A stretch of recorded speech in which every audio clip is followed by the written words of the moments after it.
For these 6 teaching films, I have with me 6 children from my school. 5 of them have been here some time and are already acquainted with my approach. The youngest one, however, has never held a violin in her hands. Even for her, these demonstrations will be of some value, especially as they will be later clarified and explained to her by the older ones. For the older ones, they will serve as a review of what they have learned. In fact, I hope these lessons may be of use to all violinists of all ages.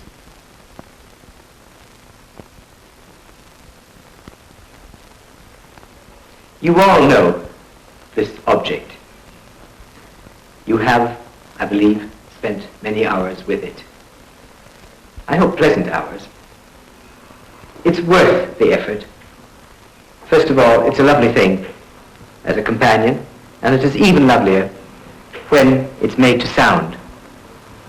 That is perhaps a little more complicated than it appears when a good violinist plays.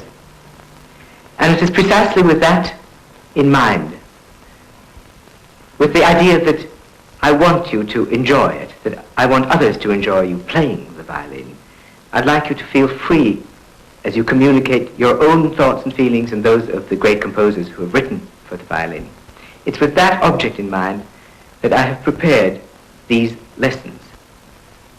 It will demand a rigorous discipline and a very exacting, precise approach on your own parts.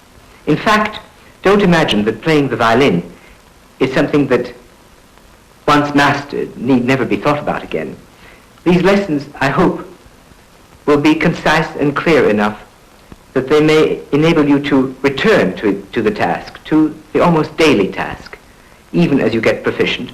But always, of course, it will be easier with each day. My approach is based on a few basic principles. These will become clearer as the lessons themselves progress. At first they may appear not so clear, but I shall have to state them nonetheless at this point. We all know the principles, the basic principles that govern all technique.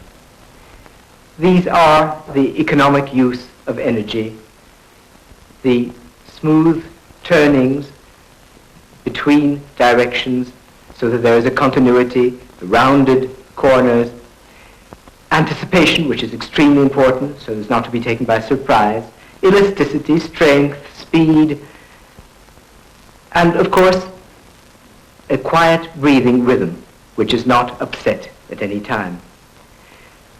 But we are concerned in how to achieve these.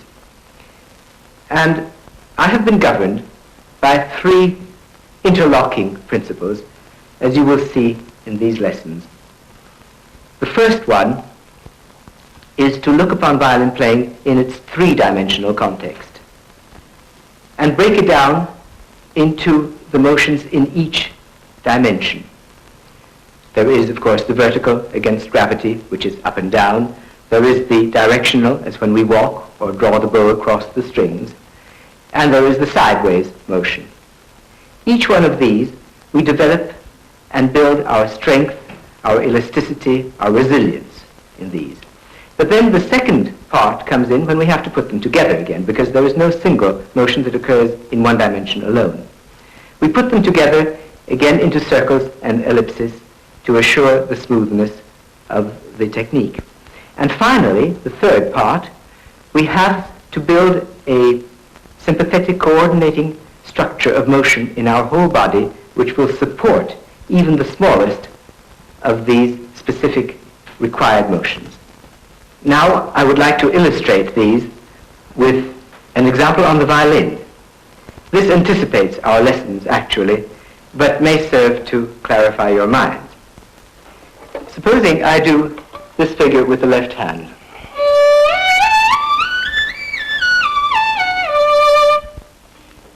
This can be broken into its 3 component parts. The vertical, which is playing with gravity, keeping our hand at a certain level, and the horizontal along the length of the string, And finally, the lateral swing of the whole arm. Actually, even when working on these elements separately, we must never completely forget the presence of the other two, but we concentrate on each one separately, remembering that there is not a single motion that does not involve the whole limb from the fingertip to the shoulder blade, in fact. I will do the same figure slowly, trying to exaggerate each motion so that you may see them if you can.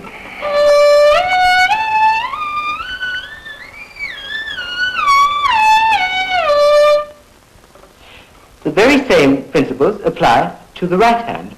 If I play this simple stroke,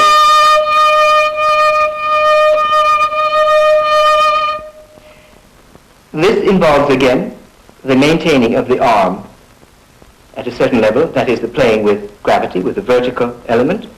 It involves the stroke, and what is perhaps less obvious, it involves the lateral motion of the whole arm, which becomes quite clear in a stroke like this.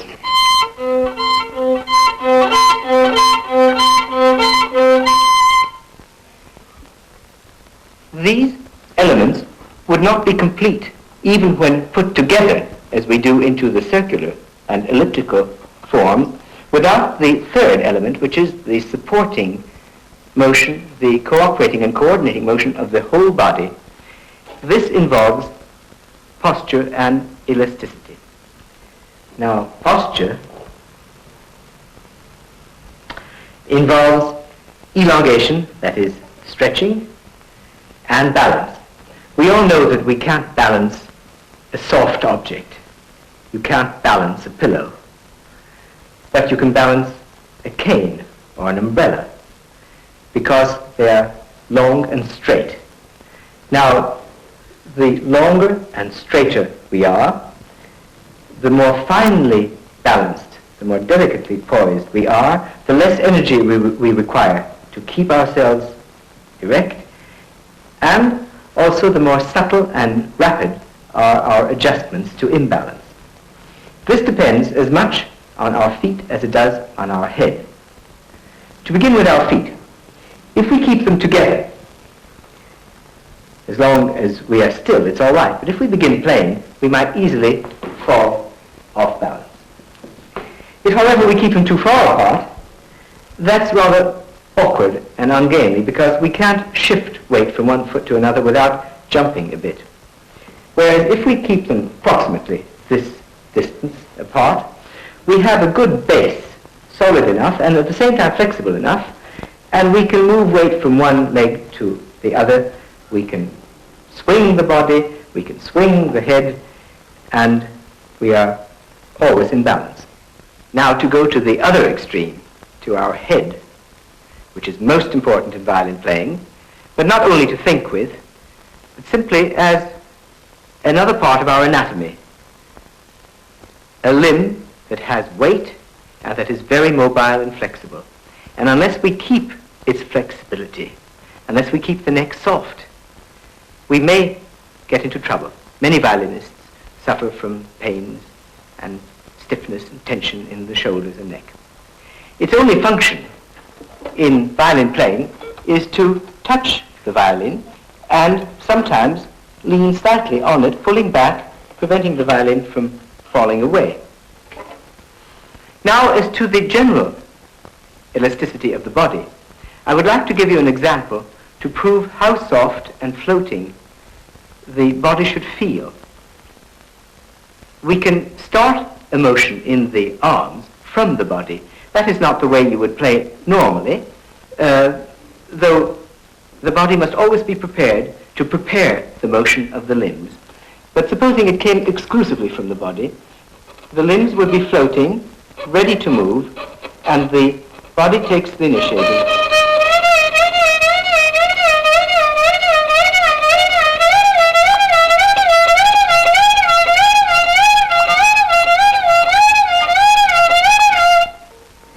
In this way, that should be the background feeling of the body. Obviously, when you will play, you will not make that kind of motion. There are times, there are certain strokes that demand quite a wide swing of the body. Now I would like to put the violin aside and we will begin at the beginning, which means attuning our whole body before we can attune ourselves to the violin. Karen will demonstrate the first preparatory exercise, a combination exercise that normally would take, and I'm sure Karen spends at least 10 minutes on it every day. But now we are only interested in marking the principles. We begin in the crouched position, where the body is completely relaxed, leaning on itself on the floor, the head is hanging, the arms are on the ground, and we take a few deep breaths, and on an exhalation we straighten the legs, still leaning on the hands. A few more breaths, and on an inhalation we reach the standing position. Here we check our posture and see that the feet are parallel, that the arches of the feet are working, the knees straight, the back straight, stomach pulled in, back straight and pulled back, shoulders down, head up, and we bring the hands to the horizontal position, breathing and stretching at each point we make, as we do again in this upstretched position on our toes. Again, breathing, we bring the palms together. Now, at the 45-degree angle, we work the arms into the shoulder blades, stretching them out and letting them fall back. We do the same in the horizontal position, first rotating the arms, and then one shoulder after the other, coordinated with the head. While the one shoulder stretches, the other one falls back into the shoulder blade, and both together in circles, again coordinated with the head falling back and forth. Further head exercises, twisting, stretching back, forward, chin forward, chin back, and finally sideways in the Indian motion. And that is the first exercise. Thank you, Karen. And now Elizabeth will proceed with the second exercise, which already comes a little closer to playing the violin in that it is based on continuous rotation. Collapsing at the waist, everything hanging, including the arms and the head. Nothing is moving until Elizabeth starts a gentle sway, which induces a passive rotation in the arms. This is continued and maintained as the arms have to be more and more carried, but the rotation does not stop, nor does the body sway stop. And gradually she comes into the violin playing position with both arms at approximately shoulder level. And the head too is participating in the motion, creating a kind of massaging, pleasant motion, which should bring us closer to a happy way of playing the violin. Then, continuing the motion, we make rotation exercises with the wrists, remembering both in this down bow rotation, as it were, and in the up bow rotation, which is in the opposite direction, that the fingers have to also be passive and move in their own joints. And then moving to the elbow, we hang the forearms and swing. And then we swing them above our heads, fairly energetically, exercising the muscles of our back. And then we go into the full arm rotation, beginning in one direction. You see that the arms cross alternately, once above the left, once above the right. And that can be done as energetically as we like, in the opposite direction as well. It can be done also faster and with greater swing. And then in opposite directions, opposite arms, and in the opposite direction now, opposite arms. That's very good. And finally, into the figure 8 exercise, which is down bow, up bow, as it were, in both arms. At each point of the extreme up bow and down bow, the shoulders stretch the back stretches. Also the down bow, that's right. Good, Elizabeth. That's fine. Now, I would like to show you a few exercises with which you may be less familiar. Can you balance on one leg, David? That's not bad. Very good. Now, balance is a very important thing for violinists standing, because they must never be in a static, firm position. They must always be fluid. And therefore, standing on two legs must not give them the illusion that they are rooted in the ground. On the contrary. And that is why, again, these exercises, and in the yogi terminology, they call them stork exercises, because they're on one leg, are the best way of becoming aware of balance. There are a few variants to this exercise, which I'll show you. One of them is this one. Back. And, of course, one of the things you must remember is to pull your shoulder down with the leg. It stretches the shoulder very well. Back again. Right out. There is another exercise for people who stand a great deal, which is extremely useful. That is called the shoulder stand. In that, the feet are right up in the air, and the blood is drained from the feet, relieving the pressure on the feet that we gather as we stand on them all day. And it stretches the neck very well, and it irrigates the head. From there, I'll go into what's known as the plow pose. That's when the feet touch the ground behind the head, and finally into the complete relaxation.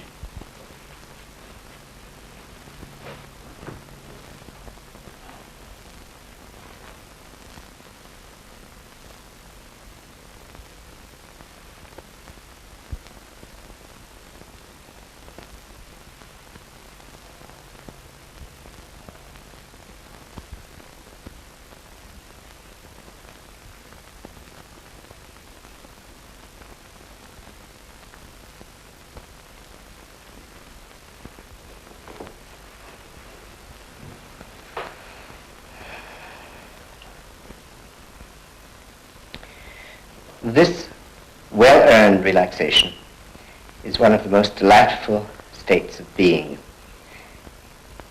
It should always follow upon the exertion of violin practice, but it is particularly enjoyable when it follows upon the exercises you've just seen, because when we have breathed deeply and stretched and swung and balanced, at that time when we come into this position, the limbs feel their full weight.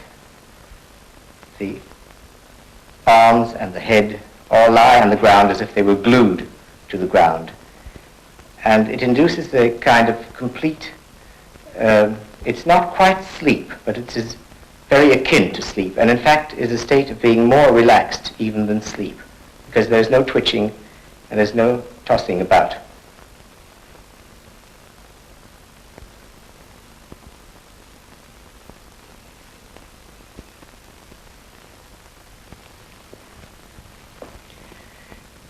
In this first film, we have considered and demonstrated various basic principles essential to violin playing. I have spoken of the three-dimensional continuity in which we work, of the need for stretching, for flexibility, for balance, and of the command of the space around us. I have tried to evolve exercises which would imprint these principles upon our muscles, our body, our habits, so that subsequently, when we speak of the violin technique, we will be able to apply these principles to the smallest details of that technique. But it would be a mistake to assume that these principles are restricted to the technical and the physical, because these very same conceptions apply equally well to the mind and the heart. For we speak of stretching the mind, of maintaining the balance of our thoughts and of our feelings, so that we may be subtly reacting to the smallest influences around us. We must remember that we live in this three-dimensional continuum, and that our minds and our hearts operate in the same way as our bodies do.